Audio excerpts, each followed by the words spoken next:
What's up, y'all? It's your boy Dro. Just over here chilling, you know what I'm saying?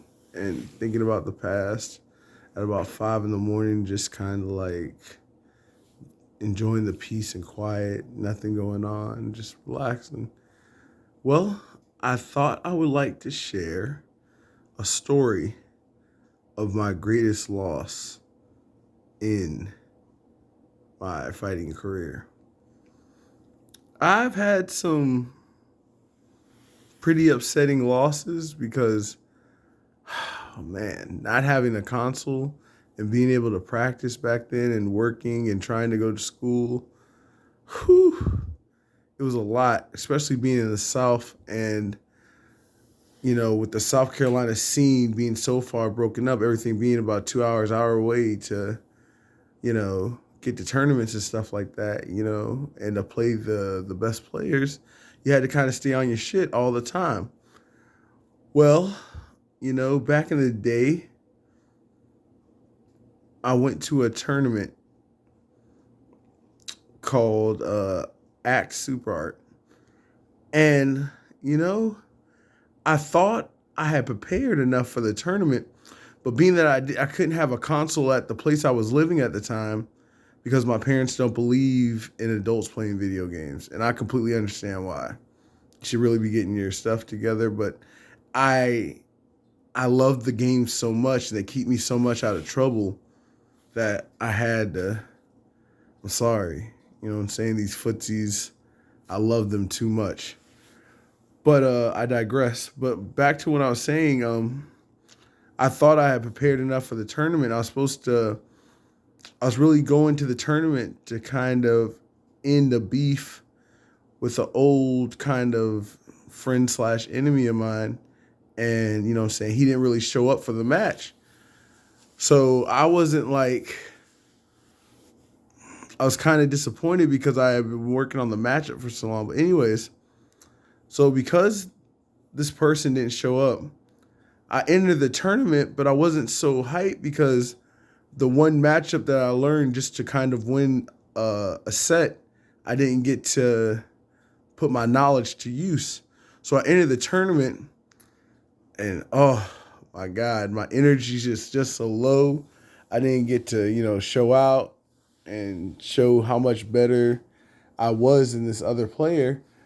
And they put me up against one of the characters that has been my demon in Street Fighter. As a grappler player, you hate Shotos. You know what I'm saying? Shotos, charge characters that have sonic booms and flash kicks. You know what I'm saying? And in Street Fighter Five, my demon is I always joke around with my one of my best friends, the Prince. One of my demons is Ken. I don't know why people love that character, but that character will rush you down and just mix you up. And most Ken's players are good with movement and they know how to pressure you. Well, when I entered this tournament, this Act Super Art, I ran into two Kens. Now the first Ken player was good. He was his footsies were immaculate. He anti-aired me perfectly. I had to kind of put the controller down and be like, hey man, you beat me. You know what I'm saying? For real, I wasn't even mad at him. Now the second one, this is my worst loss period, and I'm gonna put a link to the video of me playing this guy. And no disrespect to the player, I don't think he's a bad player. Just him and my mentalities are different. He's a young kid. I'm an older guy. I really do believe in a certain type of tournament candor. You know what I'm saying? You should be like, you know, there's just a certain way you should carry yourself at a tournament. Whereas this guy is just all out wild. He got kabuki makeup on. There's a porn star on his arcade stick. I was just like, oh my God, I can't lose to this kid. But lo and behold, I did. Let me tell you the story. So we start the match. Now, Granted, it was hard for me to keep up my equipment and stuff like that because arcade sticks, kids, are not cheap, and converters are hard to use. When you're not knowledgeable of being able to like get them working all the time. So I had one of the more difficult mods to use in my arcade stick, and it had an 8 minute timeout. So not only was I nervous because I was playing this kid who has kabuki makeup on and a porn star on his arcade stick, he he was recording the match, and I'm not gonna lie, I was not in control of the match. I was just letting Ken run wild when all I had to do was really anti-air and play more patient. But when you see the match, you'll see I'm ahead most of the match. I just make some critical errors. And let me tell you, an error in Street Fighter is always critical. You got to play at your best all the time. You can never let up because even when you play casuals, if you're not sitting there trying to learn something new, put something new to use, you're literally going to stay stagnant. So, well, back to the match. We're playing, and I really feel confident, like I had it. And the match is going on, and it's progressing all in my favor. I'm getting most of my hit off, but the problem is I didn't know the proper punishes on fireballs against Ken. So he was getting free pressure and these really tacky mix-ups and bad combos. He really didn't have anything to actually cook me with other than just regular annoying online Ken stuff. So the reason why this is my greatest loss is me and this person had completely different beliefs of how to play the game. I felt that I was the more solid player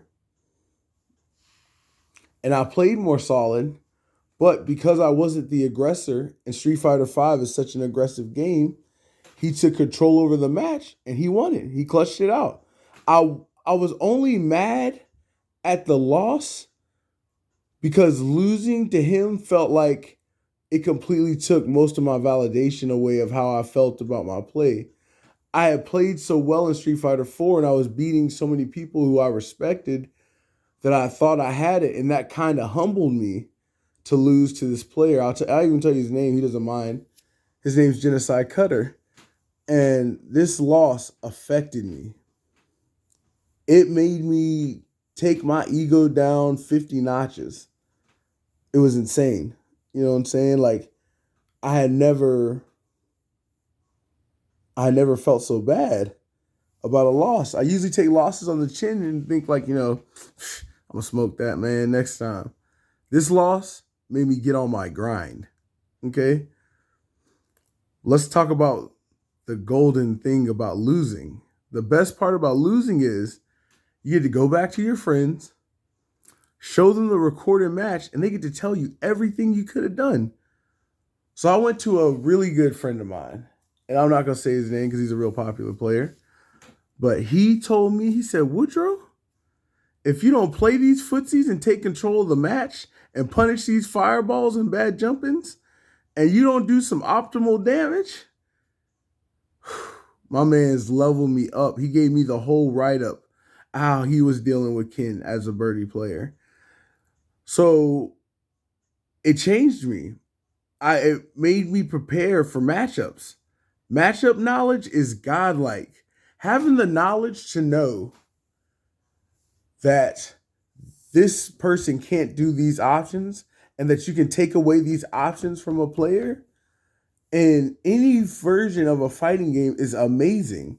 If you don't have that information, I implore you as a player who has done a little work, you know what I'm saying? I still in my almost 20 years as a fighting game player, I still don't feel like I you know what I'm saying? I never took an Evo. I've never took a final round, but I placed at some pretty good locals and I've took some pretty good anime con tournaments. No disrespect to anime con players, but they usually only mess with the anime games. So the Street Fighters and stuff like that, which basically they all come from mostly Japanese animation. The distinctions, like digress, sorry, but I still don't feel like my tournament time is over. I feel ignited now, and just because I don't like online, which I hate online, sorry, I hate online. Um, but my local game is ridiculous.